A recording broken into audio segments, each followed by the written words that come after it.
Hi everybody, thanks so much for joining me today. Andrew Rice out here on the lesson tee at the Western Savannah Harbor Resort, and today I'm going to share some of my knowledge, experience pertaining to attack angle. Firstly, what is attack angle? What does it mean? Essentially it measures, we quantify attack angle along the lines of to what degree the club head is traveling down or up as it runs into the golf ball. TrackMan refers to a downward attack angle in minus degrees and an upward attack angle in positive plus degrees. So down or up, there are certain situations where we might need either. Okay. Attack angle, your unique attack angle is a product typically of what I would refer to as club delivery. And what does that mean? Well, if the club head, the part of the club we're going to use to strike this golf ball, if the club head is right above, if we come down very narrow and the club head is right above the golf ball with, let's say, half of the downswing remaining, the attack angle is going to have to be very steep. If on the way down we've got our body working nicely, we've got some nice width, and the club delivery is such that it's going to allow the club to come into the golf ball from a wider, shallower arc, the attack angle is going to be less down.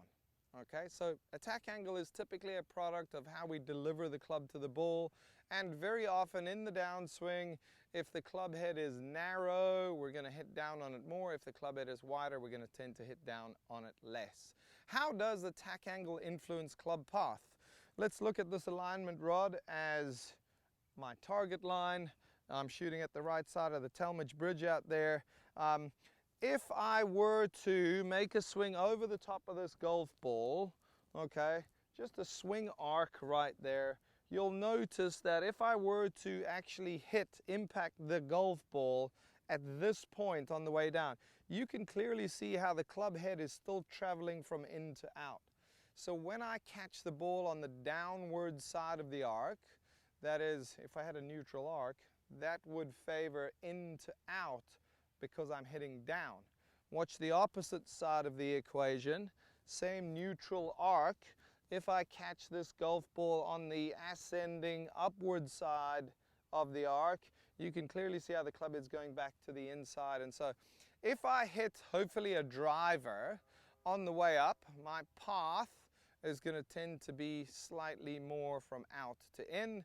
If I hit something on the way down, aggressively on the way down, my path is going to tend to be more from in to out. My experience pertaining to club speed is as follows when we're talking attack angle. The faster a player's club speed, the more they can afford to hit down on the ball with shots off the ground and even shots on a tee. They can afford to hit down on the ball more. Let's take a player swinging a 7-iron at 100 miles an hour and a player swinging a 7-iron at 60 miles an hour. The player swinging a 7-iron at 100 miles an hour, which is really fast by the way, they can afford to really get their club head to mash down, let's say to the tune of 10 degrees down. Their ball speed is going to be very high, and as a result, yes, their ball is going to take off low, but because it's got all this energy, it's going to continue going up for a long time, and it will eventually get to an appropriate height. If I swing my 7-iron at 60 miles an hour, and thankfully I'm not there yet, I now need something to help get my ball up into the air. And if I hit 10 degrees down with a 60 mile an hour 7-iron swing, my ball is simply going to launch very low and it's going to stay there. There is this saying in golf, and a lot of people believe it. Golfers seem to believe sayings, golf cliches. And the saying is, if you need to hit down to make it go up. That is completely false. Okay? The more you hit down, the more you exert a downward force, a force in that direction on a golf ball, that has nothing to do with actually making the ball go in the opposite direction. Yes, we need to get the leading edge below the golf ball, the center of mass of the golf ball. We need to get a lofted face on the back of the golf ball, but if we do that, it's going to go up, whether we're hitting down or up. So I am going to say this, pertaining to trajectory. If you tend to hit your golf ball too low, I suspect, A, you're delivering too little loft, but B, you may also be hitting too much down on the golf ball. Your attack angle is too steep, okay? Compression. What role does attack angle play when it comes to compression? And many golfers believe this one as well, in that I need to hit down, I need to take a divot in order to compress the golf ball. Well, think about this. Do we hit a driver longer when we're hitting 5 degrees down or 5 degrees up? We hit the driver longer when we hit 5 degrees up on the golf ball. What level of compression is there? I'm certainly not taking a divot, and I'm certainly not hitting down. And so people mistakenly think that in order to compress a golf ball correctly, I need to hit down, or I need to hit down more. That is false. You don't need to hit down at all in order to compress a golf ball properly. It's certainly handy for shots off the ground to have a slightly descending angle of attack, but we don't need to really hit down more in order to compress the golf ball more. Finally, divots.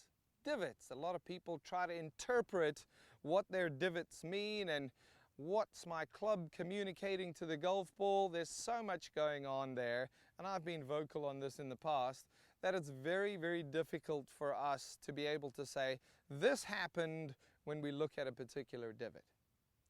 What we can gauge from divots pertaining to attack angle is that if you've hit balls for 30 minutes and the piece of turf you were using is torn up and shredded, and you've got some nice big deep gouges out of it and there's dirt everywhere, I'm going to say this, you're not too shallow.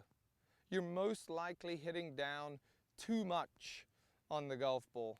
And that is where our divot interpretation skills need to come to a close. Okay, so we've got club delivery, we've got club speed, we've got trajectory, we've got club path, we've got divots, we've got a whole bunch of things that attack angle can influence. And why did I make this video? Simply to share some of my knowledge, some of my experience pertaining to attack angle, so that you can perhaps understand the role that attack angle plays when it comes to flighting your golf ball. We're all looking to get better. We're all looking to improve the flight shape trajectory of our golf shots, and perhaps understanding attack angle a little bit better, I thought it might help. I certainly hope so. Thanks so much for watching.